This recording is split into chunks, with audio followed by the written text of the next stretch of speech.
بسم اللہ الرحمن الرحیم الحمد للہ رب العالمین والصلاة والسلام علی سید المرسلین وعلی آلہ وصحبہ اجمعین۔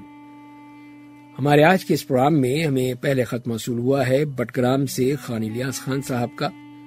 وہ یہ پوچھتے ہیں کہ اگر کوئی شخص اسلام سے مرتد ہو جائے اور پھر دوبارہ مسلمان ہو جائے تو مرتد ہونے سے پہلے اس کے ذمے کچھ روزوں کی قضا تھی، تو کیا اب بھی اس پر سابقہ روزوں کی قضا ہے، یا اسلام قبول کرنے کی وجہ سے سابقہ سب کچھ ختم ہو جائے گا؟ اور کیا ایسے دنوں کے روزے کے متعلق بھی یہی حکم ہوگا جن کے بارے میں شک ہے کہ اس نے ان دنوں میں روزہ توڑ دینے والے کام کیے تھے، یا نہیں ہوگا؟ تو اس کے جواب میں عرض یہ ہے کہ پہلی بات، اس بارے میں اہل علم کے دو اقوال ہیں۔ مالکی فقہا کہتے ہیں کہ مرتد جس وقت مسلمان ہو جائے اس پر مرتد ہونے سے پہلے چھوڑے ہوئے روزوں نمازوں کی قضا نہیں ہے، اس حوالے سے کہ اس کا حکم اصلی کافر جیسا ہی ہو۔ تاہم انہوں نے یہاں پہ یہ شرط لگائی ہے کہ وہ شخص قضا کل عدم کرنے کے لیے مرتد نہ ہوا ہو۔ چنانچہ اگر کوئی قضا کو ختم کرنے کے لیے مرتد ہو تو اس سے قضا ساقط نہیں ہوگی۔ یہ شخص کے لیے سزا کے طور پر ہے کہ وہ اپنے مذموم مقصد میں کامیاب نہ ہو۔ ایسے کے بارے میں علامہ قرشی خلیل رحمہ اللہ کا قول ہے، اور وہ لکھتے ہیں یعنی اگر کوئی مسلمان مکلف مرتد ہونے سے پہلے نماز، روزے، زکوٰۃ کے متعلق کوتاہی کا شکار ہو، پھر توبہ کر کے دوبارہ اسلام قبول کر لے تو اسے مذکورہ عبادات کی قضا نہیں کہا جائے گا۔ یہ فوت شدہ عبادات اسے ساقط ہو جائیں گی، کیونکہ اسلام قبول کرنے سے سابقہ تمام گناہ مٹ جاتے ہیں۔ تو گویا کہ شخص ابھی پہلی بار مسلمان ہونے والے اصلی کافر کے مانند ہے۔ اسی طرح مرتد ہو جانے سے پہلے جو کچھ بھی اس نے عمل حج وغیرہ کیے تھے وہ بھی ختم ہو گئے، اب اس پر نئے سرے سے حج کرنا لازم ہوگا۔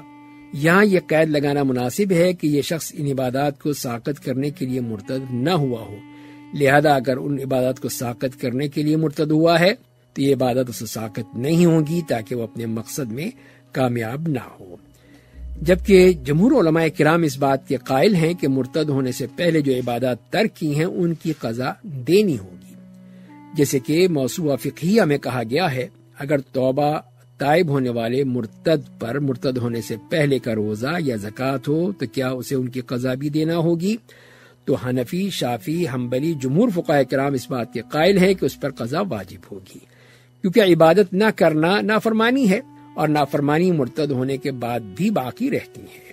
دوسری بات یہ ہے کہ مرتد شخص جب توبہ تائب ہو جائے تو مرتد ہونے کے دوران جو نمازیں اور روزے اس نے چھوڑے ہیں ان کی قضا نہیں ہوگی، کیونکہ توبہ سابقہ تمام گناہوں کو گرا دیتی ہے۔ اور شیخ الاسلام ابن تیمیہ رحمہ اللہ فرماتے ہیں کہ مشہور موقف کے مطابق مرتد شخص کے دوران ارتداد چھوڑی ہوئی نمازیں، روزے اور زکوٰۃ کی قضا نہیں دے گا، جبکہ مشہور حنبلی موقف کے مطابق مرتد ہونے سے پہلے ترک کی عبادات کی قضا دے گا۔ اور اسی طرح بعض علماء سے جب پوچھا گیا تو انہوں نے یہی جواب دیا کہ اس پر قضا نہیں ہے۔ توبہ کرنے والے کی اللہ تعالیٰ توبہ قبول فرماتا ہے، چنانچہ اگر کوئی شخص نواقض اسلام پر عمل کرنے کی وجہ سے مرتد ہو گیا، پھر اللہ تعالیٰ نے اسے ہدایت دی، اس نے توبہ کر لی تو اس پر کوئی قضا نہیں ہوگی۔ اہل علم کے مختلف اقوال میں سے یہی ایک صحیح ترین موقف ہے، کیونکہ اسلام سابقہ تمام گناہوں کو مٹا دیتا ہے اور توبہ بھی سابقہ گناہوں کو گرا دیتی ہے، ختم کر دیتی ہے، جیسے کہ ارشاد باری تعالیٰ ہے قُلْ لِلَّذِينَ كَفَرُوا إِن يَنْتَهُوا يُغْفَرْ لَهُمْ مَا قَدْ سَلَفَ۔ یہ کفر کرنے والوں سے کہہ دیجیے اگر وہ کفر سے رک جائیں تو ان کے سابقہ گناہ معاف کر دیے جائیں گے۔ اور نبی کریم صلی اللہ علیہ وسلم کا فرمان بھی اسی طرح ہے کہ توبہ سابقہ گناہوں کو مٹا دیتی ہے، اسلام سابقہ گناہوں کو گرا دیتا ہے۔